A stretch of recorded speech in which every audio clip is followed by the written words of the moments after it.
name's Stephen Johnson Photography, and today we have another of our TRG Trusted Referrals Group membership bio interviews. Today I've got Chris Tomaszewski, who's actually one of the founder members of TRG. So to save further ado, I will introduce him and he can tell you what he does. Hi there, Christopher. Can you state for the record your name, your company's name, and what it is that you do, please? Yes, hello Stephen. My name's Chris Tomaszewski of Alexander's Chartered Accountants in Red Hill, and I basically make the numbers add up. So you're an accountant? I'm an accountant, You're an yeah. accountant, yes. We won't try not to hold that against you. How long have you been in business, Chris? Man and boy, 45 years. And that's all of that is being an accountant? Being an accountant, so yeah. You've only ever been an accountant? Yes, yeah. From training right through to qualification through to the present day. Okay, and what got you into this business? I'm a schoolboy champion. The Institute and the UK equivalent of IBM, which was ICL, ran a schoolboy business game. Yeah. And for the 2 years in the sixth form, we participated in that, and the year I was the chairman of the board, we won it. Well. So that's what got me interested in business and accountancy. Okay, and what age were you in that? 16 or 17 and 18. Okay. And then from that I went... So that's 10 or 11 years ago now. I wish. You wish. Okay. Chris, what do you feel is your USP, your unique selling? Shoes. Shoes? Yes. Basically, you have an expertise that I can't match. You work hard earning the money that you earn. I then look upon it as coming into your shoes, standing in your shoes and saying, right, using my expertise, how can I minimise the tax liabilities and maximise what you keep to live off? So basically shoes. Okay, fine. So the old saying, walk a mile in someone's shoes and yes. Get you learn what they're about. Excellent. Yeah. This is a little bit of a redundant one, Chris, because you're one of the founder members of TRG, but how long have you been a member of TRG and how well does it work for you? I've been a member since it was founded back in 2005, so 15, 16 years ago. It works for me simply because when I meet with clients or meet a prospective client, I advise them that I am a member of a referral group. So not only do they get my expertise, but I'm able to refer and recommend trusted associates of mine that I've known for a number of years and who have done work for me or for other clients without any issue. So it enables me to offer an all-round service. Sure, excellent. So do you know a decent photographer? Unfortunately not. No, We're still looking for one. Yeah. Well, I'll stay there until you find one. Okay. That's all right. That's right. You're going to say everyone on this, I'm sure, but what is your perfect customer? Basically, a client who has an issue with the taxman. Ideally, they want to go back over a number of years, so it's a case of investigating what the problem is, why the problem's arisen, why the revenue think there is a lot more tax owed than there is, and then again with the client putting together a case for the Inland Revenue that there's no more tax, thank you very much. Sure, so you consider yourself a tax expert? I wouldn't call myself a tax expert because the tax is such a broad subject and it changes regularly. Case law comes into play as well, so that changes from one set of judges to another set of judges. So one can't really say, yes, I know everything about tax, but I am more than proficient in a wide range of tax issues that I can help my client minimise and mitigate any tax liabilities. I mean, from a layman's point of view, you're a tax expert. Yeah, it's very kind of you to say so, but... We've had many conversations and you've always helped us out in the group, so yeah, I think as per the layman would think, this man is a tax expert. Your business obviously covers quite a broad range of services. What would you think is your favourite part of what you do and why? Well, tax investigations, because that involves going over a large number of areas and the interactions of various taxes within the client's remit. So it can be something that I want to pass on as much money on to my children or the next generation that I can. And you're looking at inheritance tax, capital gains tax. If you're looking at potentially a loss of income, then there's an income tax saving. So there's the whole interaction of taxes altogether. The other areas are helping someone build a business. Sure. So they can pass that on, ultimately.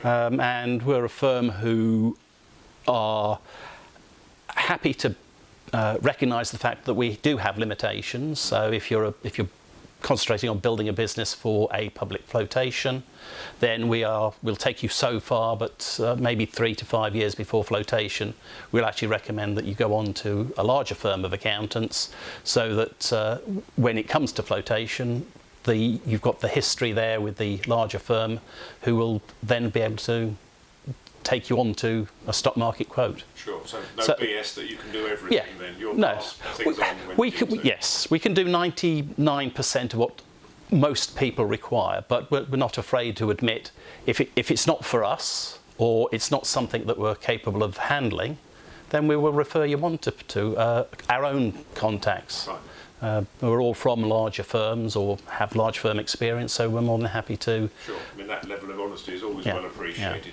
Now, if we may, Chris, a little bit of personal stuff. Yeah. Find out a little bit more about you. What is your personal situation? Married, kids, pets, I'm animals, whatever? I'm married to Mary. We have 2 sons, both are engineers.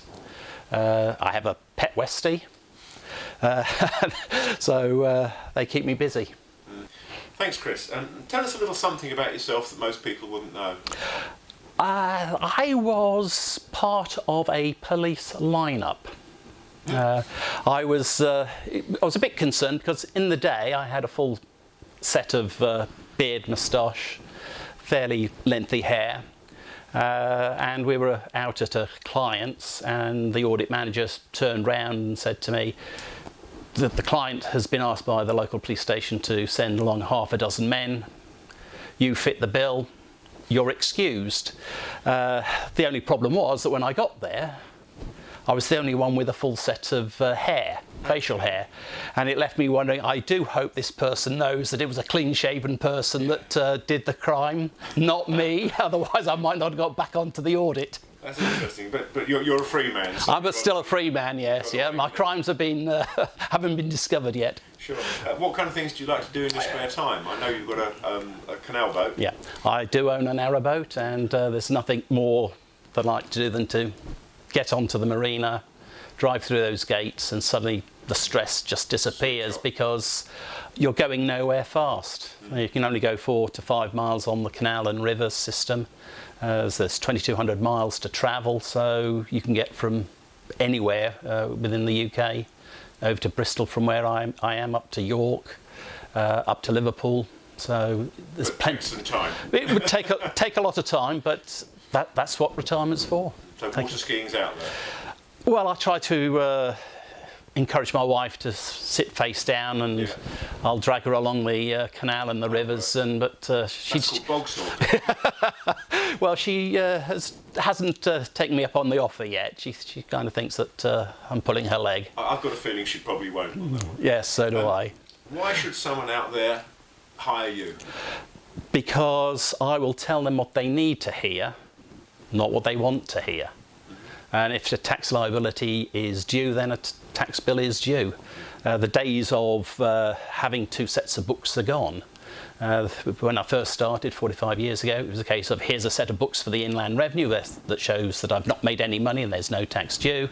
There's another set of books for the mortgage broker that says I've made £100,000. Can I have a £500,000 mortgage?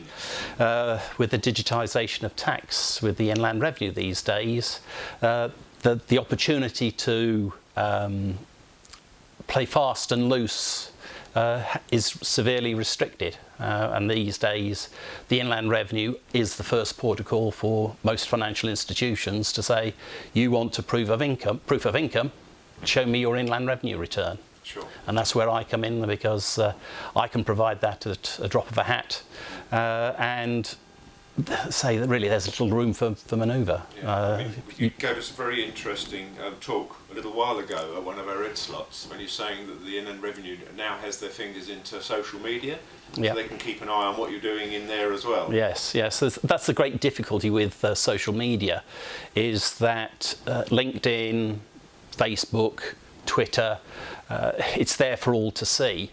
Going back many years when Parkey and Russell Harty were talk show hosts, Mia Farrow was being interviewed, and she said, "Oh, I love this country. You know, I want to be buried here."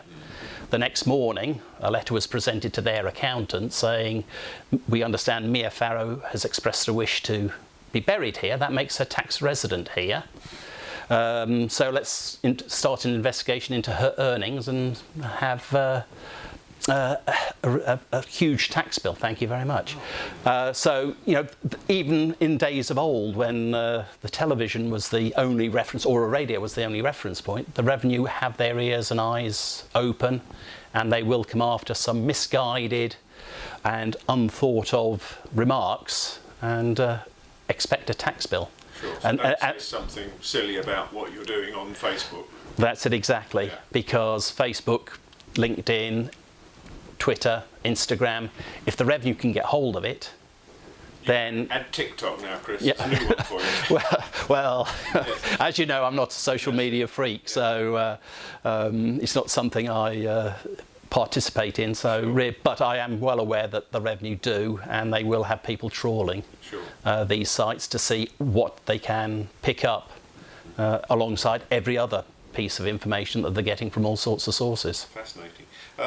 What is the best piece of advice you can give a person who's coming to you for the first time?